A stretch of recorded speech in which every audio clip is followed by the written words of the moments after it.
Retour de l'FC avec notre invité Abdel Chouache, entraîneur et éducateur franco-algérien, nos éditorialistes Sami Mochtabi et puis bien sûr Mohamed Traoré. La question de l'FC, au regard du mondial des U20, l'Afrique a-t-elle progressé justement? Vous nous répondez sur nos réseaux sociaux, mais aussi à fc@africa24tv.com. Où on est à la formation sur le continent africain, c'est le dossier de l'FC.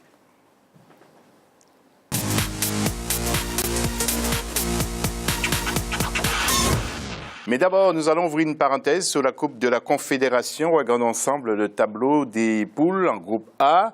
Vous allez voir donc que l'Étoile Sahel de la Tunisie a battu le Stade malien 1-0. Al-Ahly US Tunis 3-0. Donc ça c'est pour le groupe A et le groupe B. Le Léopard de Lisier du Congo piégé par Orlando Pirates. Donc 1-0. Et Zamalek d'Égypte qui bat le CS Sfaxien de la Tunisie 1-0. Alors Samy, moi ce qui m'a impressionné c'est le nombre d'équipes tunisiennes justement dans cette compétition.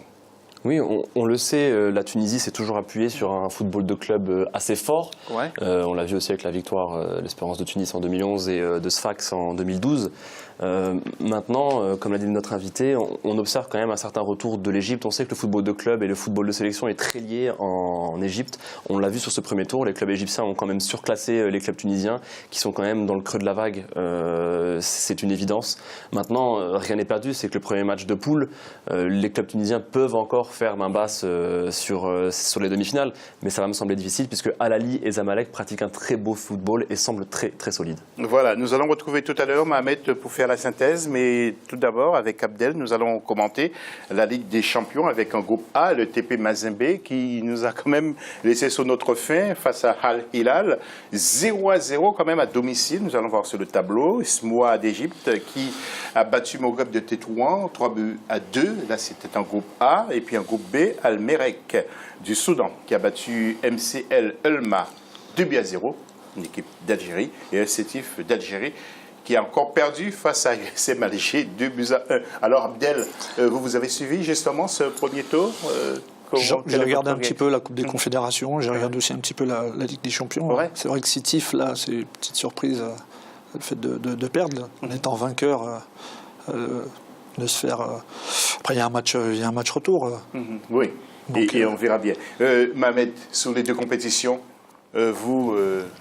Comment réagissez-vous? Sur les deux, on constate le retour des clubs égyptiens, que ce soit en Coupe Confédération ou Ligue des Champions. Ça prouve que, bon, après l'après-crise, les clubs se sont restructurés. Je pense qu'ils sont en train de se préparer pour reprendre même bas sur le foot africain, si je peux le dire ainsi. On voit que leur équipe nationale aussi reprend des couleurs, donc je pense que c'est une bonne nouvelle pour le foot africain.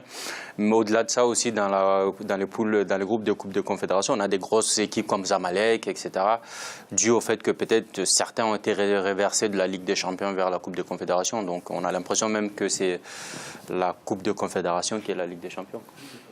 Un petit mot rapide. Un petit mot sur Sétif, juste. On leur reproche leur gestion sportive après le titre. Ils ont perdu leur charnière. La défense, c'était le socle de leur victoire.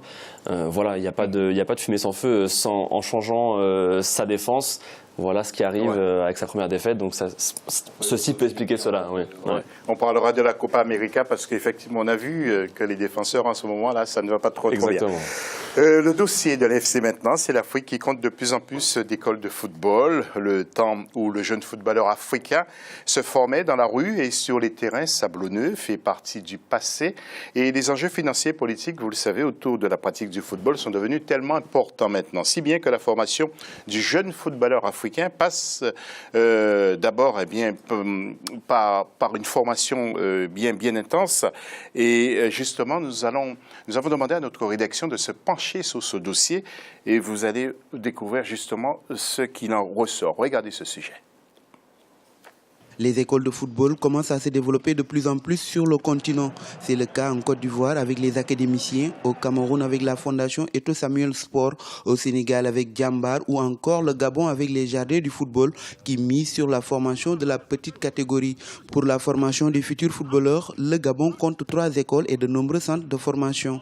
Ici, dans ce centre, les jardins du football basés à Libreville, les cours pratiques sont au cœur du dispositif de formation. C'est une école de football qui a pour but de pouvoir promouvoir le sport roi ici au Gabon, en prenant dans des catégories assez basiques. Donc nous avons les 6 ans qui font l'initiation à la chose du football. Nous avons les minimes, nous avons les cadets, nous avons les juniors, nous avons la D3. Mais le but, c'est de pouvoir former, donner les bases. Et pour mieux valoriser leurs offres, les centres de formation de football allient aujourd'hui sport et études. C'est le cas de certaines écoles de formation de football au Sénégal, comme l'Académie Djambar, le Centre Académie Génération Foot de Dakar ou encore le Collège africain sport-études, le CAS. Le sport est devenu très technique. Vous avez vu que le niveau est très élevé. Ça demande une certaine forme d'intelligence maintenant, le sport de haut niveau. Ça demande de comprendre comment les choses fonctionnent. Ça demande une ouverture parce que souvent, c'est des jeunes qui vont vers l'Occident. Cette nouvelle dynamique de formation des jeunes footballeurs africains n'est pas étrangère aux performances du Mali et du Sénégal au mondial des U20 où ils terminent 3e et 4e. La plupart des joueurs de ces 2 équipes sont issus des centres de formation. Mais le Mali, par exemple, j'ai eu l'opportunité en tant que journaliste d'interroger le président de la Fédération malienne de football quand ils étaient là à Dakar pour participer, disons, au championnat d'Afrique junior. Il m'a expliqué en tout cas le processus avec lequel le Mali a travaillé, c'est-à-dire aller chercher les talents jusqu'à l'intérieur du pays, partout dans les villages les plus reculés. Ensuite, essayer de les former dès le bas âge, c'est-à-dire en passant par les différentes catégories. Moi, je pense que c'est un travail qui est en train d'être fait et qu'il faut véritablement louer du côté du Mali. Maintenant, le Sénégal, c'est vrai que le Sénégal a fait un bon tournoi, mais connaissant le football sénégalais, c'est vrai qu'il y a eu des efforts qui ont été faits, mais je pense que comparé au Mali, il y a aussi énormément de choses à faire pour le Sénégal. Malgré ces efforts à fournir, ces 2 équipes constituent des modèles pour le reste du continent. Aujourd'hui, l'Académie Salif Keita au Mali et celle de Djambar au Sénégal sont de parfaits exemples pour l'éducation et la formation de nos futurs talents. Voilà, sachez que Joseph-Antoine Bell est déjà en ligne avec nous. Alors, Abdel Chouach, je vais m'adresser à vous tout d'abord. Vous êtes recruteur pour l'équipe Auxerre. Comment jugez-vous la formation sur le continent? Est-ce que vous recrutez sur le continent africain ou tout simplement en France? Essentiellement en France, région parisienne et tout ce qui est autour du club de l'AJ Auxerre. Après, oui, on a un regard sur ce qui se passe sur le continent africain. Donc, comme le dit le reportage, il y a pas mal d'écoles de foot, pas mal de centres de formation dans certains pays. Après, d'autres sont en train de, comme on disait tout à l'heure par rapport au Maroc, il y a un nouveau cycle, il y a Nasser Larguet qui est sur la DTN, qui remet une dynamique au sein de la fédération marocaine. Moi qui suis algérien, je peux aussi en parler au niveau de la formation algérienne. Je pense que, mis à part Paradou qui a misé sur la formation au niveau des jeunes, sur le territoire algérien, on ne voit quasiment pas de centre de formation. Après, c'est une politique. C'est une politique. Il y a des pays comme le Ghana, le Sénégal ou autres, ou la Côte d'Ivoire, où il y a des académies, où ça marche super bien. La Tunisie, c'est une nécessité pour eux de faire confiance aux jeunes. Donc il y a des centres de formation. En Algérie, les présidents peut-être misent un peu plus sur l'équipe première, la vitrine. Donc oublient qu'il y a une jeunesse aussi en Algérie, qu'il y a du talent, il y a du vivier. Après, il faut des directives, il faut comme dans d'autres pays, ils sont inspirés de ce qui se passe en France. Après, la formation française, oui, elle arrive à sortir des joueurs talentueux, en Afrique aussi. Après, je pense que c'est une volonté. C'est une volonté. Après, est-ce que l'Algérie, quand on voit aussi en équipe première, l'équipe nationale avec des joueurs binationaux, peut-être que ça donne pas l'envie aussi. Ça vous gêne, cette affaire Non, c'est bien que des joueurs algériens qui ont fait leur formation en France puissent jouer. Fekir, vous admettez qu'il joue pour la France au lieu de l'Algérie? sur le coup, on est déçu en tant que supporter. Après c'est sa décision, faut l'accepter. Après, des Fekir, il y en a aussi en Algérie. Il y a des joueurs, de ce potentiel. Après, alors, il faut Abdel, juste. Je vais vous arrêter pour avoir Joseph-Antoine Bell. Joseph, vous, comment jugez-vous justement, après ce que vient de dire Abdel, comment jugez-vous, vous, la formation sur le continent? Il y a des pays, justement, qui sont bien avancés, selon ce que disait Abdel. Joseph, bonsoir. Bonsoir. Évidemment, tous les pays ne seront pas au même niveau. Mais moi, ce qui me chagrine un peu, c'est de voir que beaucoup de pays dans lesquels, sur ce même plateau, vous décriez le manque d'organisation, se proclament formateurs. Et donc, ça m'inquiète un peu sur les contenus et ça m'inquiète un peu parce que il ne faut pas oublier qu'une fédération ne s'occupe pas simplement de quelques footballeurs professionnels qu'on pourrait avoir à l'étranger, dans la mesure où en plus dans les pays il n'y a pas de football professionnel à réellement parler. Donc on doit s'occuper non pas d'abord de la formation, mais de l'organisation du football jeune. La formation, elle, s'adresse à l'élite des jeunes. Donc il ne faut pas qu'on nous détourne et qu'on nous montre, qu'on nous miroite la formation comme étant la solution à quelque chose. L'élite, c'est l'exception, mais la grande masse a besoin de jouer au football. Et qu'est-ce qu'on fait d'abord pour cette grande masse? Oui. Alors, Joseph, est-ce que vous avez le sentiment que le football est devenu une affaire de business aujourd'hui? Et je pose la même question à Mohamed et Samy qui peuvent échanger avec Joseph et avec Abder également, messieurs. C'est devenu une affaire de business. Joseph d'abord, ou bien peut-être Mohamed et Samy d'abord avant que Joseph intervienne. C'est une affaire de business? Le côté business, c'est que quand on regarde les centres de formation, par exemple l'Académie Jean-Marc Guyot au Mali, vous prenez l'Institut Jean-Bart au Sénégal, par exemple, ce sont des centres de formation qui sont des initiatives privées. Donc, bien évidemment, c'est du business parce qu'ils voudront rentabiliser sur l'investissement qu'ils ont fait. Donc, il y a cette formation-là d'initiative privée. Mais quelle est aussi la part de la formation dictée par une DTN, d'une fédération qui porte ses fruits? La question d'organisation, je pense, ce que disait Joseph tout à l'heure, c'est par rapport à ça. Qu'est-ce qu'une fédération donne comme stratégie à travers sa DTN pour la formation des jeunes indépendamment du privé? Parce que tout ce qu'on parle de formation, c'est du privé, c'est pas émanant de fédération. Oui, Samy, vous êtes d'accord? Oui, je suis entièrement d'accord. On ne peut pas blâmer ces centres de formation privés de vouloir aussi, rien n'est gratuit. Mais pas partout quand même. Hein.